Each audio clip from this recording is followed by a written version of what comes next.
Olá, pessoal. Falando agora sobre o simbolismo no Brasil, já que vimos na aula anterior simbolismo de forma geral, focando agora um pouquinho sobre o simbolismo no Brasil e seu principal representante, Cruz e Souza. Bom, o simbolismo no Brasil ele teve um marco inicial com a publicação de Missal e de Broquéis, de Cruz e Souza, em 1893, né? E aí vamos falar um pouquinho desse grande escritor, Cruz e Souza. Coloquei a imagem aí, né, para vocês observarem aí esse grande escritor, do qual nós estamos falando sobre ele, e esse conteúdo está na página 288 do livro didático de vocês. Pessoal, vamos ver aqui quem foi Cruz e Souza. João da Cruz de Souza nasceu em 24 de novembro de 1861, na cidade catarinense de Nossa Senhora do Desterro, atual Florianópolis.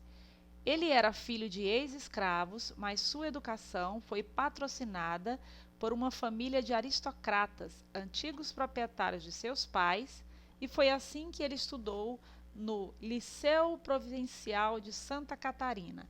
Entendendo melhor essa história aí de ex-escravos, é porque negro e filho de escravos libertos, pessoal, ele foi tutelado por seu antigo dono Guilherme Xavier de Souza, né, de quem adotou o nome de família, tendo estudado em seu estado natal, onde veio a lecionar. Outra parte da vida e da biografia de Cruz e Souza é que aos 21 anos, né, dirigiu com Virgílio da Várzea o jornal Tribuna Popular, defendendo o abolicionismo e combatendo o preconceito racial. Uma das causas que ele mais bateu na tecla foi essa questão aí do preconceito racial, já que o mesmo viveu isso na pele, né?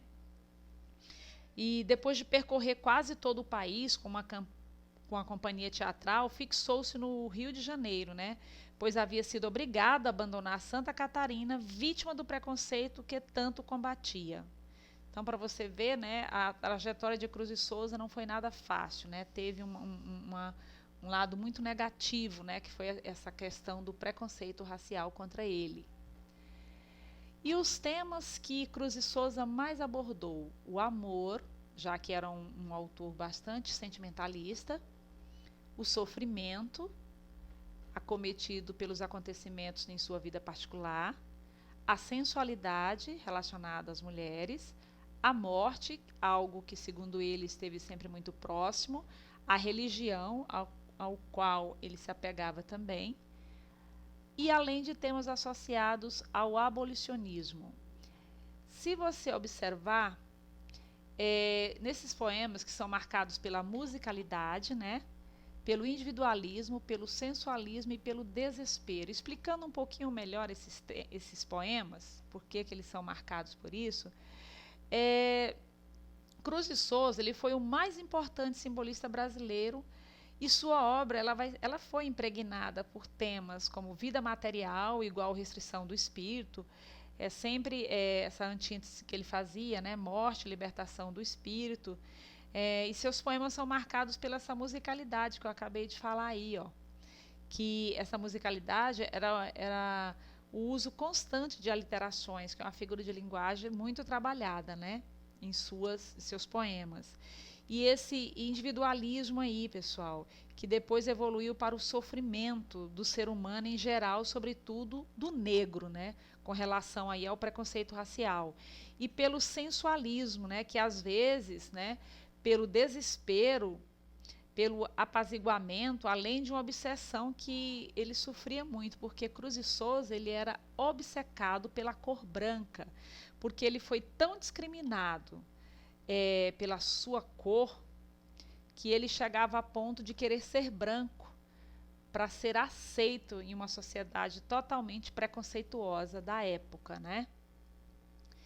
Obras de destaque de Cruz e Souza: Missal, 1893, Broquéis, 1893, Tropos e Fantasias, 1885, Evocações, 1898, Faróis, 1900 e Últimos Sonetos, 1905. Falando um pouquinho de curiosidades sobre Cruz e Souza. Ele foi apelidado de Dante Negro em referência ao escritor humanista italiano Dante Alighieri. No Rio, casou-se com Gavita Gonçalves em 1893 e com ela teve 4 filhos, que infelizmente todos morreram prematuramente de tuberculose. E além da morte, pessoal, dos 4 filhos que morreram prematuramente por causa da tuberculose, a sua esposa chegou a ser levado à loucura, né, devido à morte dos filhos. Quer dizer, foi um período muito difícil para Cruz e Souza, que além de ter sido vitimado com a morte dos 4 filhos de forma bem ruim, né, ocasionado pela tuberculose, a esposa dele também chegou a ficar louca, né? Então, uma curiosidade bem ruim sobre a vida de Cruz e Souza. Quando o jovem sofreu discriminação racial, posto que foi proibido de assumir o cargo de promotor público em Laguna, Santa Catarina. Para você ver, ele sofreu tanto preconceito racial, Cruz e Souza, que ele chegou a ser proibido de assumir um cargo de promotor público, né, devido à sua cor. Quer dizer, ele passou maus bocados com relação à discriminação racial que ele vivenciava na pele. Desde pequeno tinha uma inclinação para artes, língua e literatura.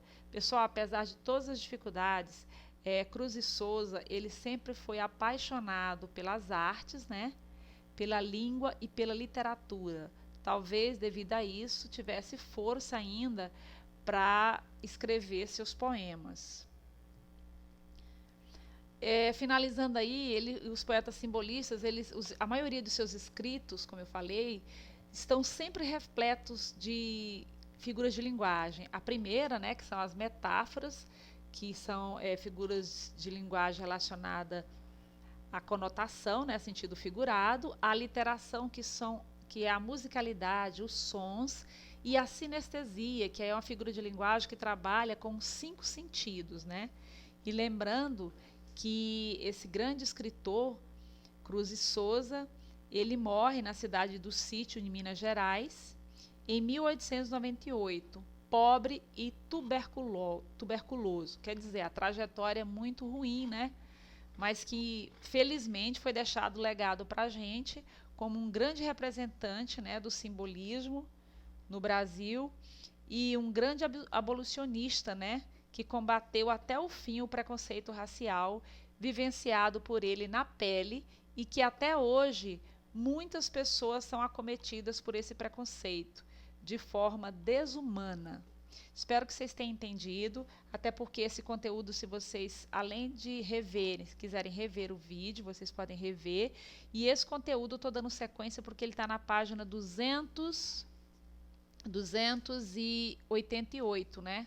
Só relembrando aí do livro didático de vocês.